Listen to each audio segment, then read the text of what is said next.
রামনবমীর মিছিল ঘিরে গত দুদিন ধরে উত্তপ্ত রিসরা। আর এই পরিস্থিতিতে বুধবার বিজেপি কর্মী সমর্থকদের নিয়ে চন্দননগর কমিশনারেটে ডেপুটেশন দিতে পৌঁছলেন হুগলির বিজেপি সাংসদ লকেট চট্টোপাধ্যায়।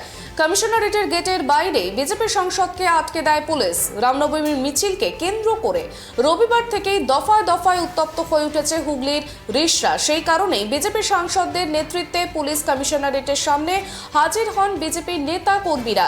সেখান থেকে মুখ্যমন্ত্রী মমতা বন্দ্যোপাধ্যায় ও প্রশাসনকে তীব্র আক্রমণ করেন বিজেপির সাংসদ। লকেটকে প্রথমে আটকে দেওয়া হলে পরে তাকে কমিশনার অমিত পি জাভালগিরের সঙ্গে দেখা করার অনুমতি দেওয়া হয়। ক্ষেত্রে পুলিশ বলছে যে অ্যাক্টিভ ছিল বলে এই ঝামেলাটা ইনিশিয়াল স্টেজে বন্ধ করা গেছে। এটা যদি ইনিশিয়াল স্টেজ হয় তাহলে আসল স্টেজটা তো ভাবাই যাচ্ছে না। তাহলে বাংলা তো মনে হচ্ছে পাকিস্তান হয়ে যাবে, পূর্ব কাশ্মীর হয়ে যাবে। এইটা যদি ইনিশিয়াল স্টেজের উদাহরণ হয় যে ওপর থেকে পাথরবাজি হয়েছে, ইনজিওর্ড হয়েছে, রক্তাক্ত আমরা ভিডিও দেখেছি। আমরা মানে আমাদের কার্যকর্তারা তো ছিলই, প্লাস এমনি যারা সাধারণ মানুষ বেরিয়েছিল, মহিলা বাচ্চারা বেরিয়েছিল, তারা পর্যন্ত মানে রক্তাক্ত হয়েছিল। এটা ইনিশিয়াল, এটা ট্রেলার। তারপরে সিনেমা আমাদেরকে দেখার জন্য তোলারা বাকি রেখে দিয়েছেন। মানে ভাবা যাচ্ছে না যে পশ্চিমবঙ্গটাকে আজকে কোথায় নিয়ে চলে গেছেন। আজকে অ্যাপিসমেন্ট পলিটিক্সের জন্য আজকে কোথায় নিয়ে চলে গেছে। শুধুমাত্র ভোট ব্যাঙ্কটাকে মানে কনসলিডেট করা, ভোট ব্যাঙ্কটাকে 30% ভোটকে একসাথে করবার জন্য এদের এত বড় পরিকল্পনা।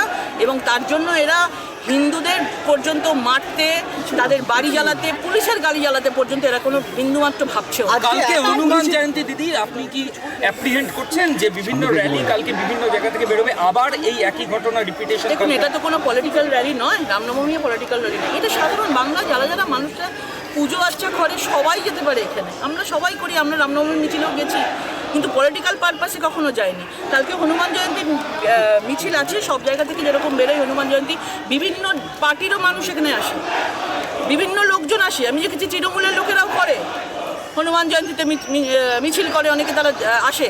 কিন্তু কথা হলো যে এইরকম ঘটনা কেন ঘটবে এখানে, মানে ডিভাইডেড পলিটিক্স কেন হবে? এবং উনি আগে থেকে সজাগ করে দিচ্ছেন মুখ্যমন্ত্রী যে হনুমান জয়ন্তীতে সবাই অ্যালার্ট থাকতে। আমরাও বলছি কোনো প্ররোচনা যেন পা না দেয়। ওনার কথা শুনে মনে হচ্ছে কালকে অনেক বড় বড় গণ্ডগোল হতে পারে। কিন্তু আমাদের সকলকে আমরা মানে আমি সকল হিন্দু মা বোনেদের, ভাইদের সকলকে অনুরোধ করব, আমরা যেন আমাদের ধর্মটাকে বজায় রাখতে পারি এবং আমাদের যে ধর্ম, আমাদের যে সাত্ত্বিক কালচার আছে সেটাকে যেন, সংস্কৃতিটাকে বজায় রেখে আমরা যেন প্রত্যেকে হনুমান জয়ন্তীতে যে আমরা যেন ভয় না পাই। এই ভয় পাওয়ার পরিবেশ ঠিক করে দিচ্ছে তিনি, যে ভয় পাবে এবং কেউ যাতে মিছিলে অংশগ্রহণ না করে, সবাই যেন ঘরে বসে শুধু পুজো করে।